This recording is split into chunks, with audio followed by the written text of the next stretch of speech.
Lu ngapain kemari? Orang di sana lagi rame di musola. Ada apaan, Ki? Lagi pada bagi-bagi warisan. Warisan Nabi. Bagi-bagi warisan. Yang bener. Udah buruan di sana. Udah di sana, tapi nggak kebagian lu. Ya udah. Gua mau ke musola ya.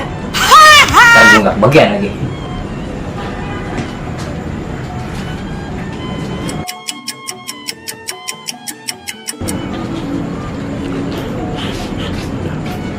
Lah, udah balik aja dong. Dapat lo warisan.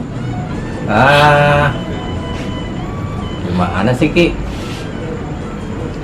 Warisan apaan? Ada tuh yang gue lihat no, dari para ngaji.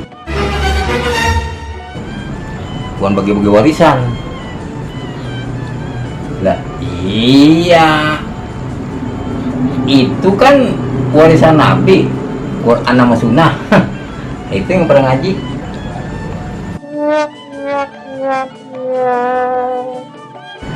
Lu pikiran lu harta mulu. Gentong kayak lu dong.